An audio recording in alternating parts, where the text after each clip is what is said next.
Este mensaje, Posición en Cristo, fue predicado por el hermano William Marion Branham en el servicio vespertino del día 16 de enero de 1955 en Chicago, Illinois, Estados Unidos de Norteamérica. Escuche usted la interpretación al castellano. Pueden sentarse y les doy muchas gracias por su cooperación. Estos halagos que el hermano Joseph, mi amigo y hermano, acaba de hacer, es que él me ama. Esa es la razón que él dice estas cosas, que lo siento que se nos hizo tarde. Yo dije anoche que estaríamos aquí a las 3, pero pienso que algo sucedió. Cuando yo llegué aquí, me dijeron que iban a llegar un poquito tarde.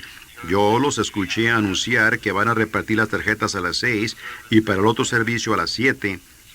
Así que va a ser una tarde ocupada. Me apresuraré con mi porción del servicio. Muchos de ustedes tienen que regresar a sus hogares, tal vez para comer o para algo. Y pueda que algunos quieran ir a casa y pueda que algunos se queden y demás. Pero a lo que el Señor los guía a hacer. El hermano Joseph dice: hermano Branham, si usted preferiría el servicio a las 2:30 y a la gente le gustaría también, podemos tenerlo a las 2:30, creo yo.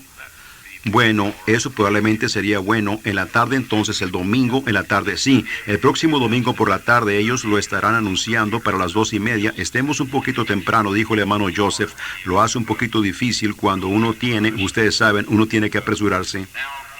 Ahora, yo estaba pensando cuando venía para acá, ustedes saben lo que hace un predicador. Cuando uno llega a alguna parte y dice, bueno, mire, cuando uno va a hablar, bueno, yo voy a hablar sobre un cierto tema, y cuando uno llega allí, el Señor dice, ese no es. Así que uno empieza de nuevo. Yo estaba sentado allá atrás e iba a hablar sobre las promesas infalibles de Dios.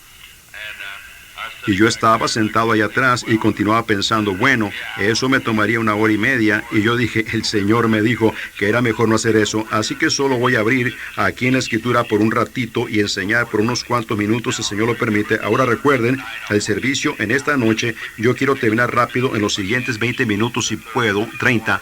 Pues eso les dará oportunidad a ustedes de ir a casa y regresar, y yo tengo que tener un momentito conmigo mismo si vamos a tener servicio de sanidad en esta noche.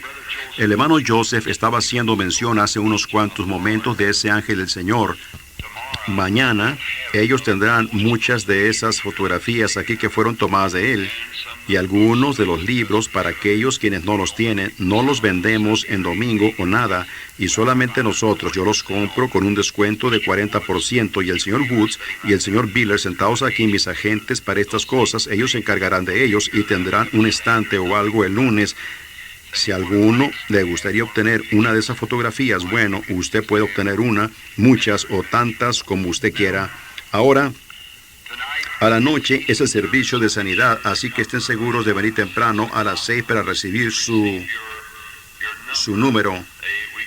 Nosotros lo llamamos por número. Repartimos tarjetas nuevas cada día porque gente nueva está viniendo, y si nosotros las repartimos todas al mismo tiempo, ellas no tendrán oportunidad. Y muchos de ustedes saben las reglas de la campaña. Nosotros procuramos hacerlo tan honesto y verdadero delante de Dios como podemos hacerlo.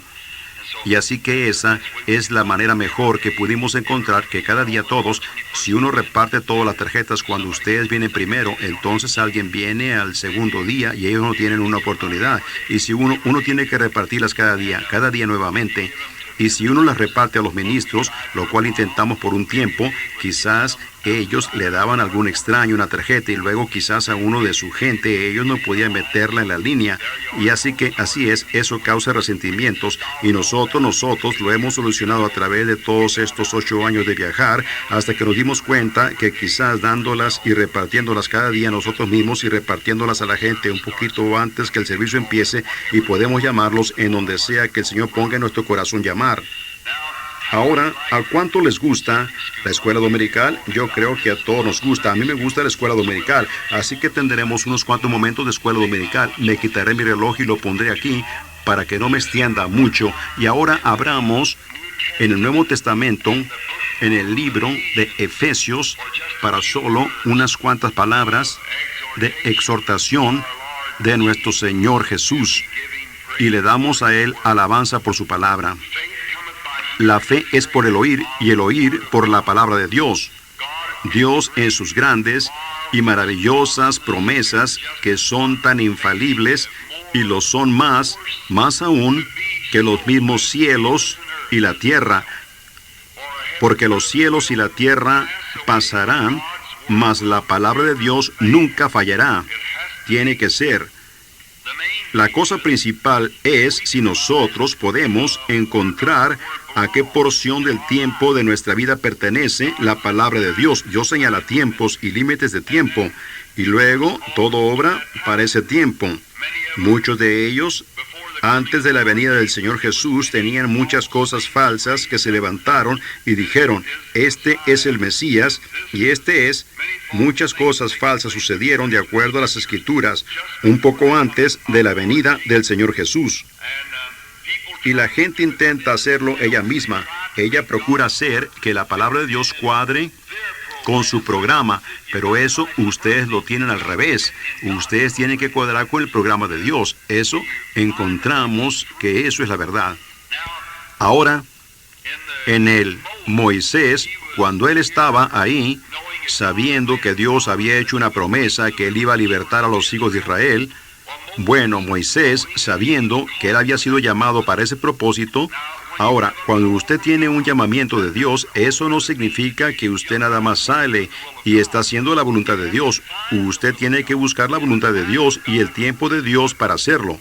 Moisés pensó, bueno, los hijos de Israel entenderán ahora que yo soy su libertador, así que él salió a hacerlo así, y él mató a un hombre, y él se dio cuenta que eso los hijos de Israel no entendieron. Entonces Moisés perdió todas sus esperanzas y todo el poder que él tenía, pensando que la libertad no era para los hijos de Israel. Él había perdido todos los pensamientos de libertad hasta que Dios lo encontró a él un día en la zarza ardiendo.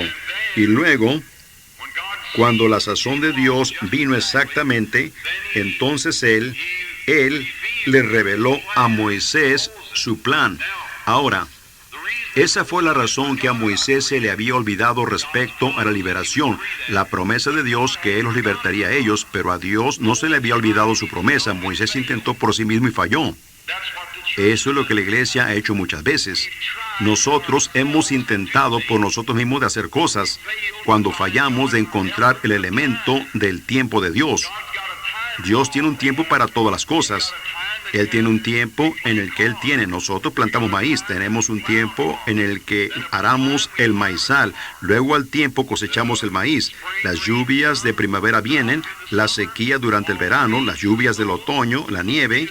Uno no puede nada más decir, yo planto mi trigo hoy y mañana y salgo y lo cosecho. Dios tiene tiempos por sazones. Él tiene sazones para su palabra y tiene tiempos cuando Él, en la Escritura aquí, en donde lo dijo, y la presencia del Señor estaba allí para sanar a los enfermos. Eso es cuando Jesús estaba también ministrando. La presencia del Señor estaba allí para sanar a los enfermos. Quizás en otros tiempos la presencia del Señor no estaba allí para sanar a los enfermos y nos damos cuenta que Dios obra todo por sazón. Y ahora, cuando Moisés, lo que él falló en encontrar fue el límite del tiempo de Dios. Entonces, cuando Dios mismo se reveló a él en la zarza ardiendo, él se dio cuenta entonces que la misma cosa que estaba en la zarza ardiendo era la cosa que a él le faltaba. Y yo creo que eso es lo que nos pasa a nosotros hoy, que muchas veces tratamos de hacer el programa nosotros mismos y fallamos de recibir lo que estaba en la zarza ardiendo, la revelación directa de la voluntad y del tiempo de Dios. ¿Qué bien le haría a usted plantar aquí algo de maíz hoy? Se pudriría, nada sucede. Si llegara a brotar, el clima frío mataría el germen. ¿Ven? No funcionaría. Tenemos que tener la sazón para ello. Así que cuando Moisés se dio cuenta de la verdadera voluntad directa de Dios y del tiempo de Dios y de la revelación de cómo hacer todo, ahora sí, intenten apartarlo de Egipto. Él regresó a Egipto tan pronto como pudo, porque él sabía que Dios había prometido liberación y que el tiempo de liberación había llegado, porque eso era directamente. Ahora Moisés primero estaba mirando a la palabra. La palabra de Dios les había prometido a ellos liberación. Él sabía que el tiempo estaba cerca. Ahora, él tenía que tener un contacto directo con Dios para saber cómo y cuándo hacerlo. Ahora, nosotros, como pueblo del Evangelio completo, yo pienso que hemos hecho muchos errores al mirar en la palabra y decir, Dios dijo esto, y fallamos en encontrar la revelación directa para nuestra vida que cuadre en ese programa. Cuando encontremos eso, entonces tiene que suceder. Y yo pienso que ahí es en donde se ha fallado. Muchas veces la gente sale y ve a un evangelista, como por ejemplo a nuestro hermano Billy Graham. ¿Qué bien me haría a mí intentar ser como Billy Graham? Yo no lo pudiera hacer si tuviera que hacerlo. Yo tengo un ministerio del cual tengo que cuidar. Y el hombre que sigue tiene su ministerio, y cada uno tiene un ministerio. Aún hasta el ama de casa tiene un ministerio de ministrar la palabra de Dios. Ahora, si yo intentara imitar al señor Graham, yo estaría en dificultades de inmediato, porque él es inteligente, listo, instruido, un verdadero predicador. Bueno, yo no lo soy. Bueno, quizás si el señor Graham intentara imitarme, él estaría en dificultades también. Así que ahí está. Así que no podemos hacer eso. Tenemos que hacer lo que Dios nos ha revelado a nosotros hacer. El hermano Graham está haciendo eso. Dios le ha revelado a él un avivamiento mundial, y él lo está demostrando también. Y yo lo aprecio. Y yo estoy intentando hacer lo mejor que él me dijo que hiciera de la revelación que Dios me ha dado de ministrar a las personas enfermas. Ahora, si podemos encontrar nuestra posición y saber que es la palabra de Dios que lo ha prometido, esa es la razón que Josué y Caleb no tenían temor que ellos no pudieran tomar la tierra prometida, porque los otros 9 regresaron, o los 10 mejor dicho, y dijeron, no podemos hacerlo. Bueno, esas ciudades con murallas altas, y nos miramos como langostas al lado del pueblo, son muy poderosos y están armados, y dijeron, simplemente no podemos hacerlo. ¿Ven? Ellos estaban mirando al sentido del razonamiento. Ustedes no pueden mirar al sentido del razonamiento, ustedes tienen que mirar a la promesa de Dios. Ahora, Dios ya había enviado a su ángel, y el ángel estaba en el campamento moviéndose, y la revelación de Dios había traído la palabra de Dios manifestada, y ahora ellos ya estaban preparados para entrar a la tierra prometida. Por lo tanto, Josué y Caleb tenían todas las promesas eran para ellos, porque Dios había prometido que Él les iba a dar la tierra a ellos. Y entonces ellos esperaron todo este tiempo, y luego después de un tiempo el Espíritu Santo descendió a Moisés. Una columna de fuego se formó encima de ellos, y ellos la siguieron. Y ahí estaba ella, allá, delante de la tierra prometida, lista para cruzar. Así que él podía creerlo, porque las promesas de Dios son infalibles. Ellas son la verdad. ¿Cómo piensan ustedes que ha sido, amigos, a través de estos años de encontrar oposición alrededor del mundo, en 20 y tantas naciones extranjeras a las cuales el Señor me ha enviado a visitar? Y ahí había críticos y oposición y demonios y científicos tratando de refutarlo y pasarlo por toda prueba que podía ser probado.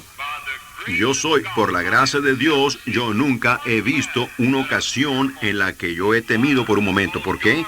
Porque Dios ha prometido que Él lo haría. ¿Ven? Y yo le creo a Él. Y así que cuando la oposición viene, bueno, no es para que yo me encargue de eso. Es Él el que se encarga de eso. En lo que a mí respecta, es ir a donde Él me dice que vaya, correcto. Él se encargará de la oposición. Ahora, por unos cuantos momentos, para darnos cuenta posicionalmente lo que nosotros somos en Cristo Jesús. Y yo pienso que si la iglesia ahora puede darse cuenta lo que ellos son y cómo entrar y qué hacer después de que ellos entran, bueno, será una cosa gloriosa cuando aprendamos estas cosas. ¿No creen ustedes así? Ahora, en el libro de Efesios, yo quiero leer la epístola de Pablo, solo una porción de ella. No sabemos cuánto nos extendamos, pero me estoy tomando el tiempo yo mismo con este reloj aquí. Pablo, apóstol de Jesucristo por la voluntad de Dios. Un apóstol. La palabra apóstol significa uno que es enviado. Yo con frecuencia me he preguntado por qué el misionero quiso ser llamado misionero. Un misionero es un apóstol. La palabra misionero significa uno enviado. Apóstol significa uno enviado. Un misionero es un apóstol. Cuando la gente dice que no hay más apóstoles y esa misma iglesia envía misioneros y dice que no hay apóstoles, yo no lo entiendo. Pero el apóstol es uno que es enviado. También el misionero es uno que es enviado por Dios. Y Pablo no por deseo, no por gusto, no por la voluntad del hombre o sus propios deseos humanos, sino por la voluntad de Dios. Él fue un apóstol. Nosotros necesitamos más como esos. Por la voluntad de Dios, él iba camino a Damasco para arrestar, piénsenlo, iba a arrestar al mismo grupo que él fue enviado para ser un apóstol. Ahora, ustedes ven cuán contrario se mira para el elemento humano las cosas que Dios hace. Precisamente las cosas que uno piensa que no haría, esas pudieran ser precisamente las cosas que uno tiene que hacer.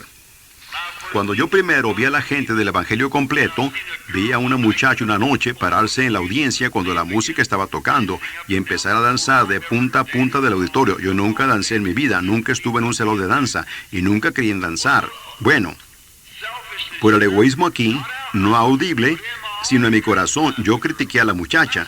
Yo dije, no hay nada de Dios respecto a eso. Solo un joven predicador bautista sentado ahí, y dije, no puede haber nada en eso. Esa mujer allá en el auditorio, ella únicamente está haciendo una exhibición, ella solo quiere que alguien la mire. Yo por nada lo hubiera dicho en voz alta, pero en mi corazón yo lo estaba pensando. Algunos de ellos dijeron, ¿qué pensó usted de la reunión? Yo dije, estuvo bien, pero en mi corazón yo no creí en eso. Así que ustedes saben, una noche de Año Nuevo, yo estaba sentado en mi propio tabernáculo y ellos empezaron a tocar esta alabanza, habrá en el aire un encuentro con Jesús. ¿Y saben ustedes lo que sucedió? Yo hice la misma cosa. Así que ustedes ven por qué. Precisamente las cosas que uno dice que no haría, puede hacer que uno tenga que hacerlas en alguna ocasión. Así que me imagino que Pablo dijo que él nunca se rebajaría y se metería al polvo como algunas de esas otras personas, y gritaría y vociferaría y se comportaría así como ellos lo estaban haciendo, pero Dios le mostró que él tenía que hacerlo. Así que algunas veces cuando uno dice que no hará algo, tenga cuidado, pueda que Dios lo haga hacerlo. Muy bien, entonces él era un apóstol por la voluntad de Dios. Él no tenía voluntad en ello, Dios lo hizo. Lo hizo a él un apóstol del Señor Jesucristo. Por la voluntad de Dios a los santos. Fíjense, esto no está dirigido a los pecadores, incrédulos. Esto está dirigido a los santos o a los santificados. Escriban lo que la palabra santificar significa los limpiados y puestos a un lado para servicio. En el Antiguo Testamento es una palabra compuesta, no únicamente significa limpio, sino significa puestos a un lado para servicio. ¿Ven? Es ser limpiado y puesto a un lado para servicio. El altar santificó al vaso y él lo puso a un lado para servicio. A los santos y fieles en Cristo Jesús que están en Éfeso. ¿Ven a quién él está dirigiendo esto? Permítame ahora leerlo sin interrupción. Escuchen, Pablo, apóstol de Jesucristo por la voluntad de Dios, a los santos y fieles en Cristo Jesús que están en Éfeso. A los fieles en Cristo Jesús.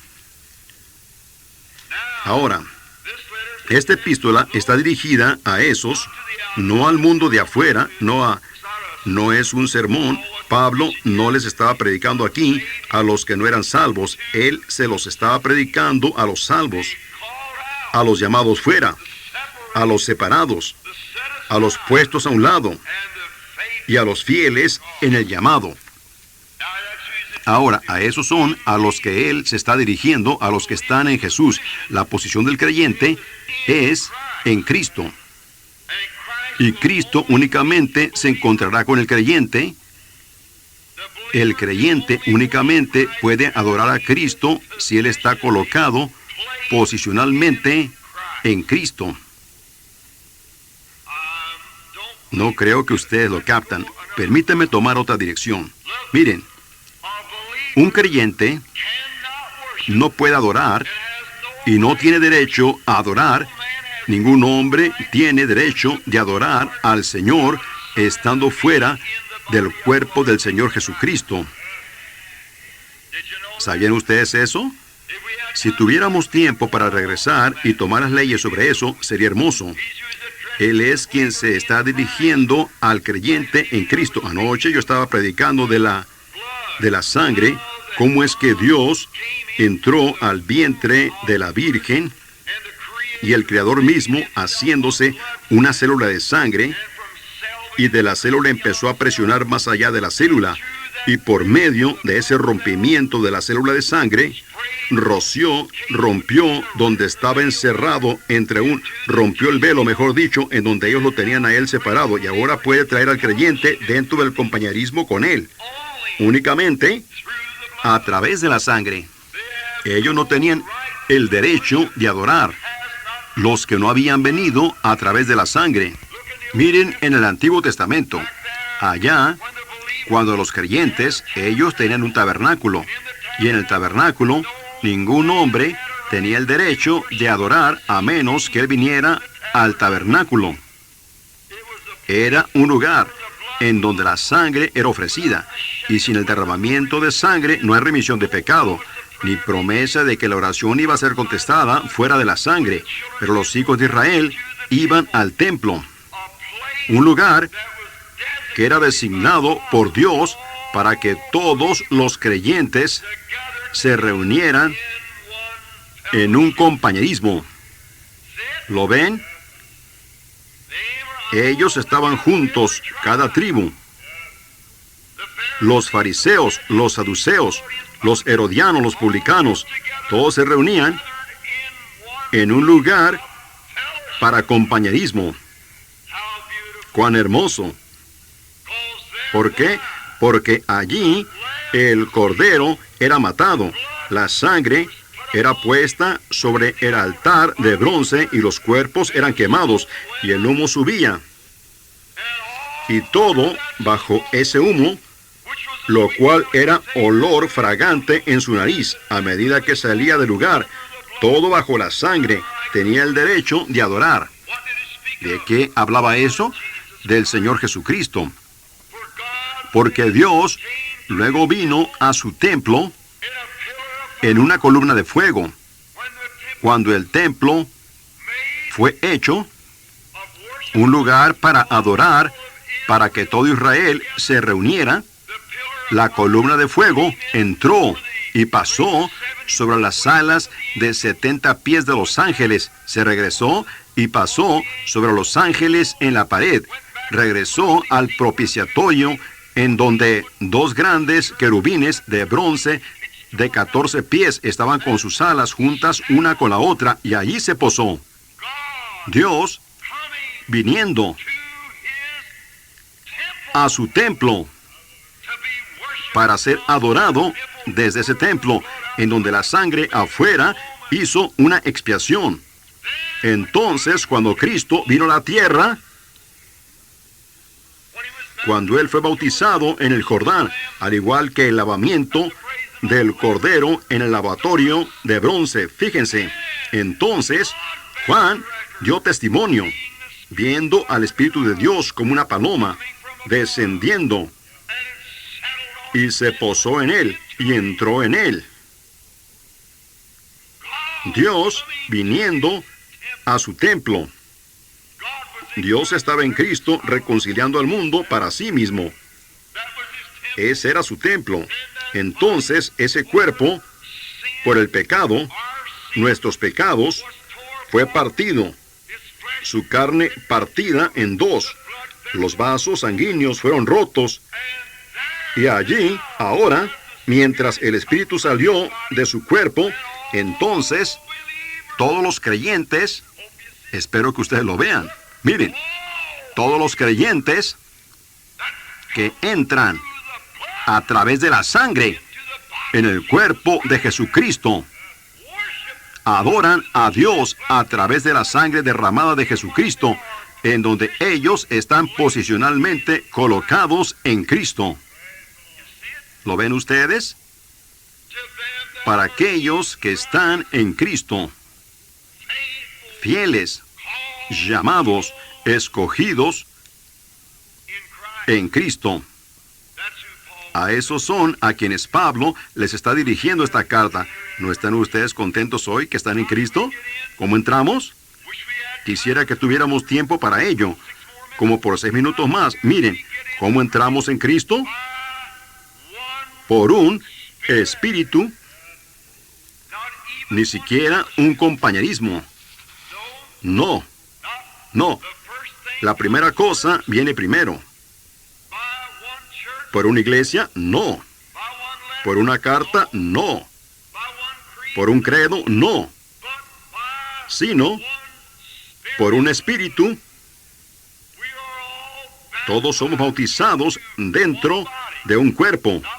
No por agua, no por fuerza, no por poder, sino por mi espíritu, dice el Señor.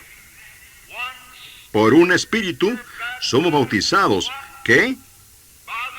Por un espíritu. ¿De dónde habla el espíritu? ¿En dónde está la vida? En la sangre, viniendo a través de la sangre de Cristo. Primero, llegando a ser un creyente. Fuera de Cristo, sin Dios, sin esperanza en el mundo, condenado a morir. Entonces, Dios, por gracia, nos elige, nos llama a Cristo. Lo oímos a Él dentro de la célula de sangre, llamándonos a vida. ¿Lo captan? Y entonces, venimos y confesamos nuestros pecados y somos bautizados para la remisión de nuestros pecados. Entonces tomamos a través de la sangre hasta que la célula de sangre, venimos a través de la sangre rociada. Entonces somos bautizados por el Espíritu Santo dentro de esta célula de sangre. Y tenemos compañerismo uno con el otro, mientras la sangre de Jesucristo, el Hijo de Dios, nos limpia de toda maldad. Oh, hermanos, allí está. Eso es lo que necesitamos. Primero venir posicionalmente a Cristo, a través de la sangre derramada, y luego estamos posicionalmente sentados en Cristo. Fíjense en esto ahora, el siguiente versículo. Primero, antes que lo dejemos, fíjense, todo el Antiguo Testamento es una sombra del Nuevo. Ningún creyente tenía el derecho de ofrecer sacrificio de adoración fuera del templo. En el templo es en donde estaba la sangre. Dios lo prohibió. Él dijo, no lo hagan. Vengan al templo para compañerismo. Nosotros no tenemos el derecho de ir afuera y empezar credos y denominaciones, destruir personas y separarlas. Debemos de entrar en un compañerismo glorioso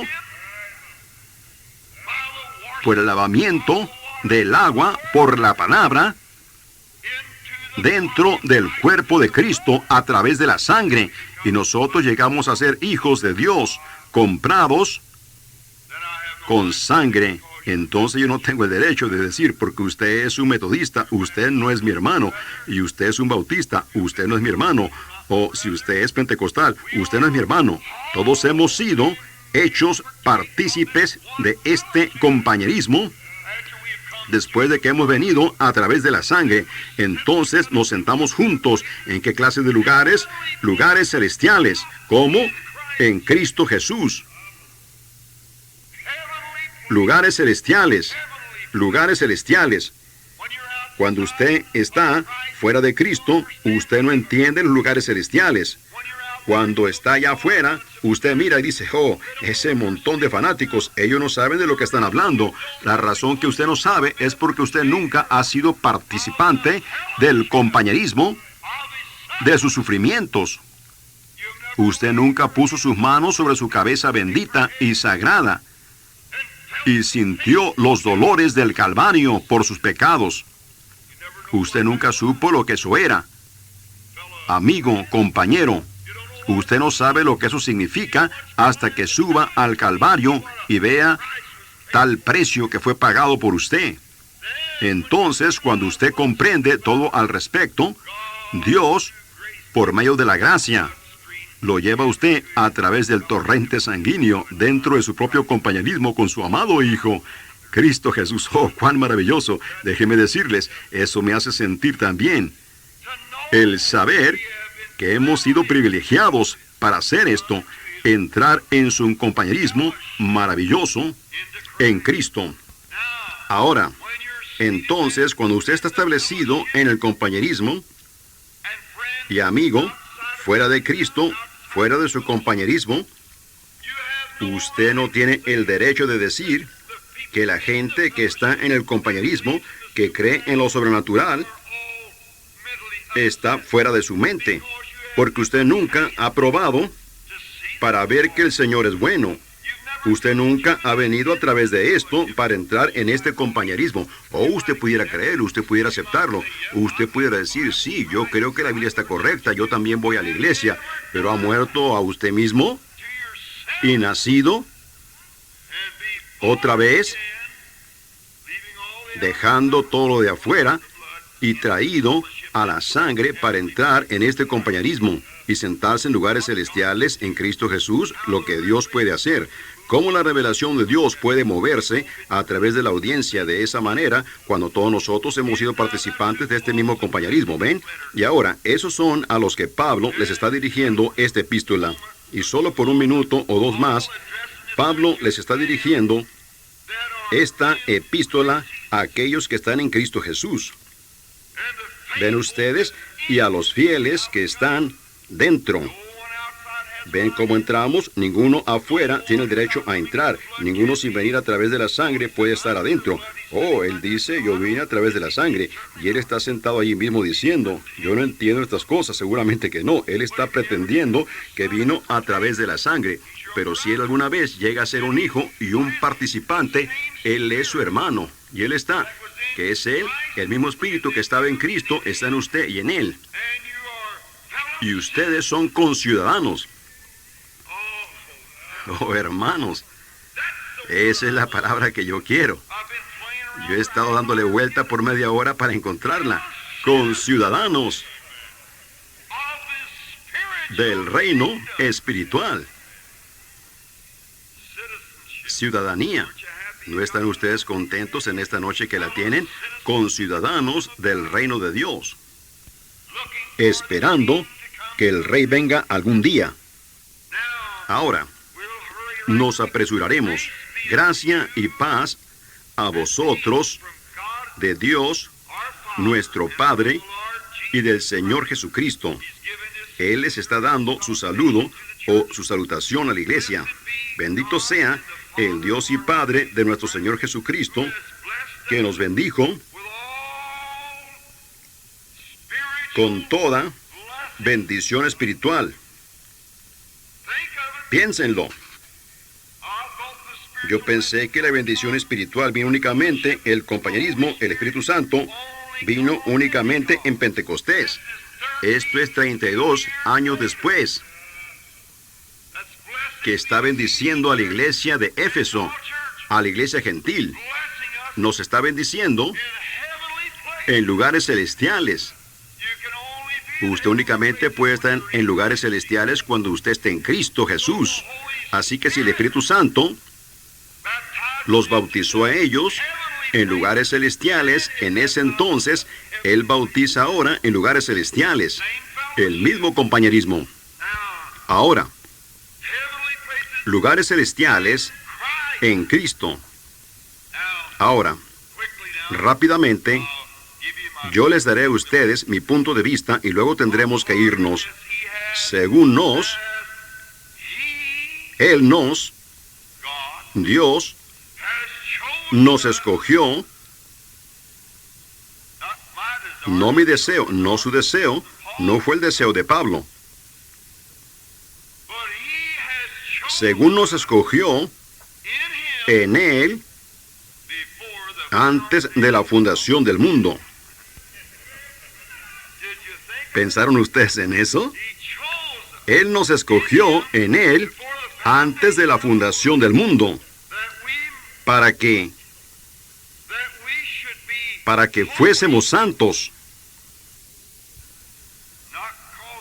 No porque yo viví bien, sino porque Él me escogió para ser de esa manera.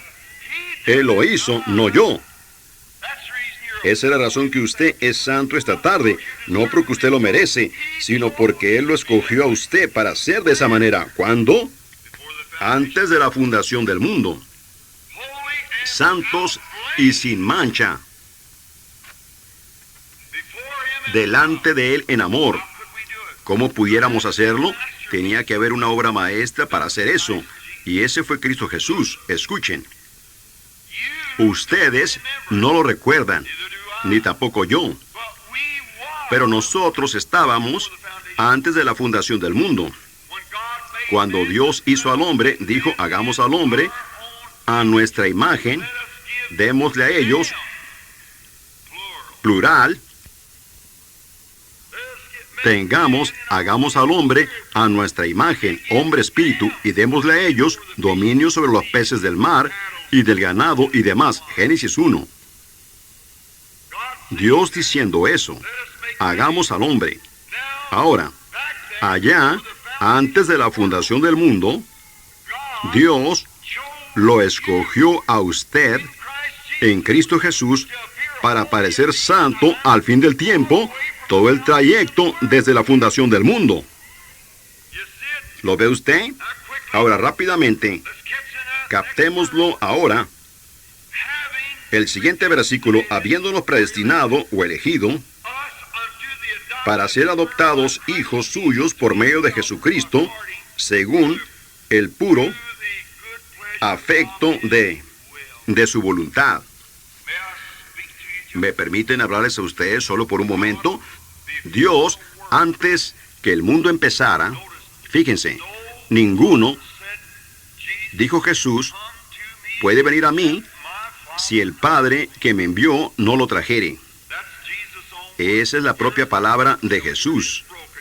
Aquí está la célula de sangre, aquí está rota, aquí está el rociamiento de la sangre moviéndose. Ahora, aquí está Cristo dentro de esta célula de sangre. Cristo significa el ungido. Él era la célula de sangre ungida. Aquí Él está dentro de aquí. Aquí está Dios, nuestro Padre. Miren lo que Él está haciendo. Ningún hombre puede venir a mí a través de este rociamiento de sangre, excepto que mi Padre lo trajere. Y todo el que viene, yo le daré a él vida eterna, no lo echo fuera, y lo resucitaré en el día postrero. ¿Ven ustedes lo que es? Ahora miren, Él nos ha escogido para este propósito, habiendo predestinado, o sabía previamente, Él entendió previamente lo que sería desde el principio. Dios en el principio, simplemente sabiendo lo que Él haría en el fin. Él predestinó, o podría decir previamente, lo que sería. Sabía previamente, sabiendo previamente que estaríamos en Cristo Jesús. Fíjense, habiéndonos predestinado para ser adoptados hijos suyos, la adopción. Tomaremos ahora las leyes antiguas solo por un momento otra vez y luego tendremos que terminar.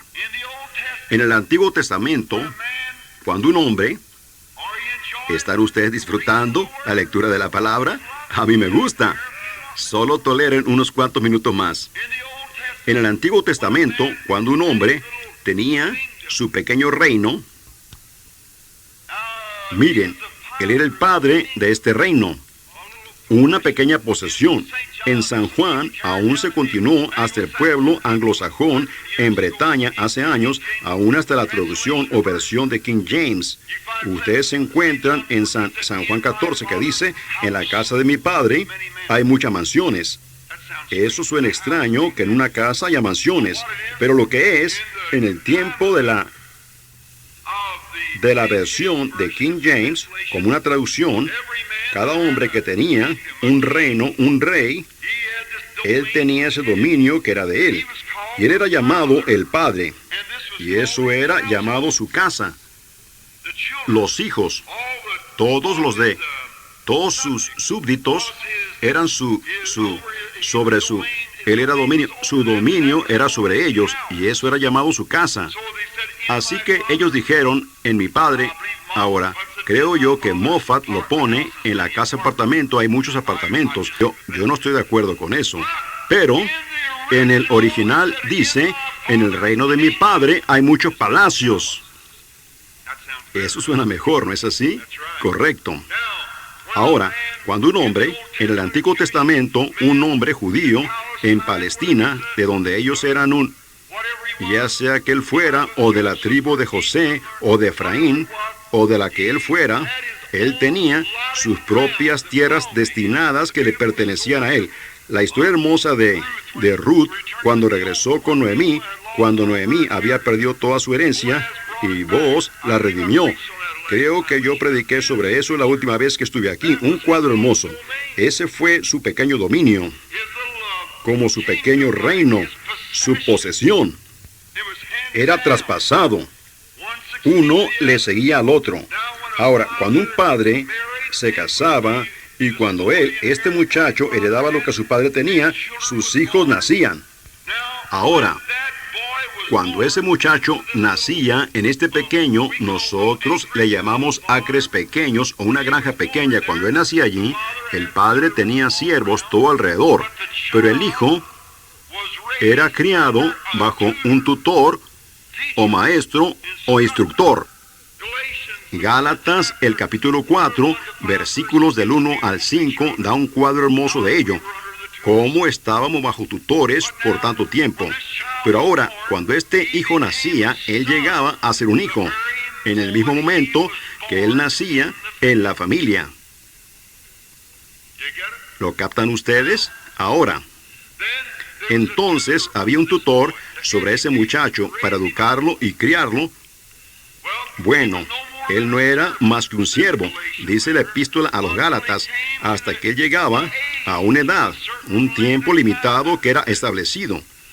Y este tutor siempre le llevaba el reporte al padre: tu hijo está progresando bien, o lo que fuera. Y ahora, ahí es en donde yo no estoy contradiciendo, mi hermano querido, pero miren, tómenlo como de alguien quien los ama. Ahí es donde los pentecostales fallaron en ver esto. ¿Ven? Si el Espíritu Santo quizás no queriendo darlo entonces, miren, cuando ustedes nacieron otra vez del Espíritu Santo, ustedes dijeron, esto es, hermano. Si era, ustedes eran hijos. Ustedes eran hijos sin lugar a duda. Ustedes nacieron en la familia. Pero sin embargo, el tutor, el cual es el Espíritu Santo, ha vigilado sobre la iglesia mientras ella ha estado madurando. Ahora, si este tutor, en lo natural, iba al padre y decía, mira aquí, ese muchacho no va a ser muy bueno. Yo trato de enseñarle, él simplemente no escucha. Él tiene su propia manera testaruda y él simplemente no escucha. Él va a hacer esto o él va a hacer eso. El padre comprende allí mismo que ese muchacho no puede tomar posesión de su dominio. Correcto, porque ¿qué haría él? Él lo malgastaría. El regreso del hijo pródigo da un cuadro muy hermoso de ello. ¿Ven? Él no podía. Lo que él haría es que hipotecaría la granja o la vendería y se lo bebería y se comportaría mal. Ahora, en el sentido espiritual, después que nosotros nacimos en Cristo, llegamos a ser hijos de Dios. Pero entonces, ven, Dios sabe mejor. Ahora, aquí es en donde yo digo reverentemente que no estoy de acuerdo con mis hermanos de la lluvia tardía. ¿Piensan ustedes que yo estoy persiguiendo a la iglesia? No, mi amado hermano, no, ¿ven? Ahora, este muchacho, después que llegaba a una cierta edad, él tenía que ser adoptado dentro de esa misma familia en la que él había nacido. Cualquier ministro sabe que eso es posicionar a un hijo. Él tenía que ser adoptado dentro de la familia en la que él había nacido. ¿Pudieran ustedes imaginarse eso? Pero esa es la enseñanza del Antiguo Testamento. Pablo se está refiriendo a ello aquí en Efesios, en la iglesia de Éfeso. Ahora, la cosa de esto es, hermanos, hemos intentado de poner a cada uno aquí, y a cada uno en esto, y a cada uno en eso, por la imposición de manos y separando o poniendo la parte, pero Dios tiene que hacer eso. Es el único que puede hacerlo. Ahora, cuando el padre se daba cuenta que este muchacho no era digno, él nunca lo negaba. Él todavía era su hijo, pero él no podía tener confianza en él. Él era muy llevado por doquiera de toda clase de vientos de doctrina. Eso es lo que dice la Escritura. No sean llevados por doquiera de todo viento de doctrina. Sean estables, creciendo en la obra del Señor siempre, sabiendo que el trabajo de ustedes no es en vano. Rápidamente, desearía que pudiéramos quedarnos en eso por un rato. Pero fíjense, entonces este padre... Llegaba el día en el que este muchacho quizás había estado bien y era un hombre digno. Él escuchó al padre, él recibió instrucciones, él era un buen muchacho. Entonces el padre lo llevaba a una calle pública y entonces él le ponía a él una ropa especial. Y luego el padre tenía una ceremonia y adoptaba a su hijo, en su familia. Pablo diciendo aquí, habiéndonos predestinado para ser adoptados. ¿Ven? Para ser adoptados. Moisés, una representación anticipada de ello. Y entonces este hijo, después que salía de allí, ya no se le daba, él ya no era más como el siervo bajo un tutor, él era el patrón. Amén. Y espero que esto penetre muy profundo. Voy a terminar en un momento. Entremos muy profundo. Este hijo no estaba ya más bajo un tutor, sino que él era como su padre. Y su padre le daba a él que hiciera ciertas cosas. El padre pudiera haberle dicho, encárgate de este campo aquí, o tú haz esto aquí, encárgate de los esclavos, o tú encárgate de lo que haya sido. Él estaba en posesión completa. Amén. Porque él fue adoptado dentro de esa familia y su nombre en un cheque era tan bueno como el de su papá. Ahora, lo que Dios ha hecho, la razón que vemos estas cosas, sabemos que hay algo que está errado, amigo. Vemos las promesas de Dios, lo vemos en la palabra de Dios, pero Dios apenas ha empezado, para mi humilde opinión, a adoptar a su hijo, llamándolo posicionalmente a un lado, dándole un cierto ministerio, ungiéndolos para ese propósito y enviándolos fuera. Observen qué sucede cuando Él lo hace. Sobre todo, lo que Él le da posesión a Él, sucederá. Dios adoptó a su propio hijo de esa manera.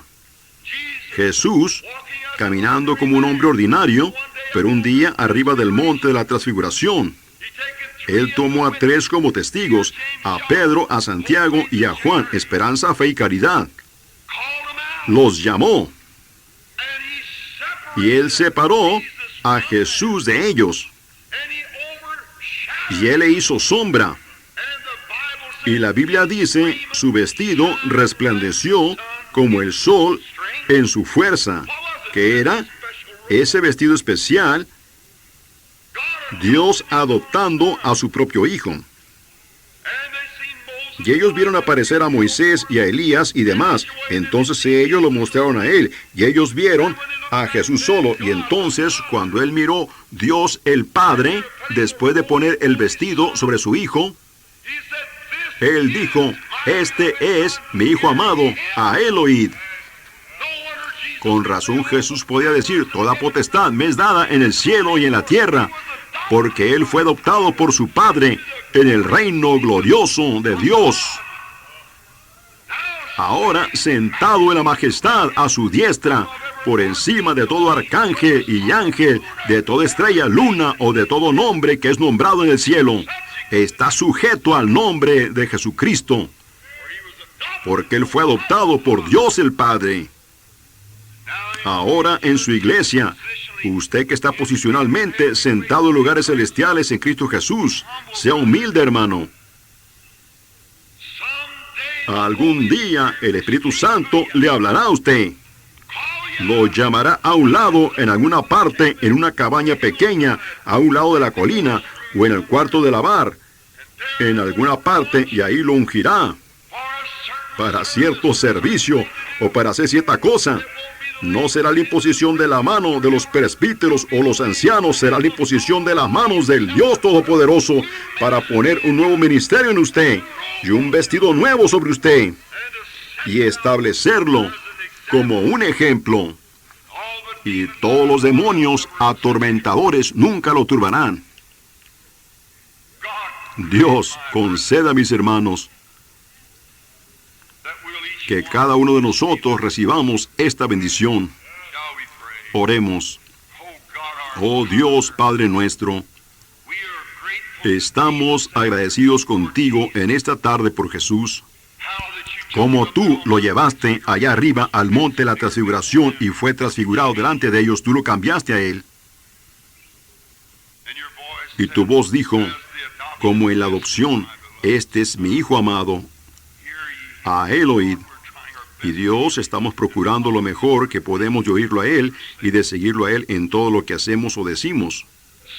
Envíalo dentro del edificio en estos momentos, Señor.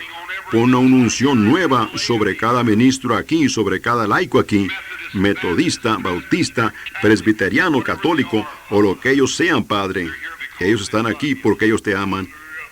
Y nosotros estamos gimiendo, esperando por ese tiempo de adopción. Y creemos que uno de estos días el Espíritu Santo se moverá dentro, no con un nuevo nacimiento, porque hemos recibido eso a través de Cristo, sino que tú entonces adoptarás a tu iglesia. Entonces ella será vestida en el poder de la resurrección del Señor. Y pedimos, Padre, que tú hagas esto prontamente, porque los días se miran tan oscuros y malos por delante. Pedimos que tú nos adoptes ahora, Señor, dentro de tu familia.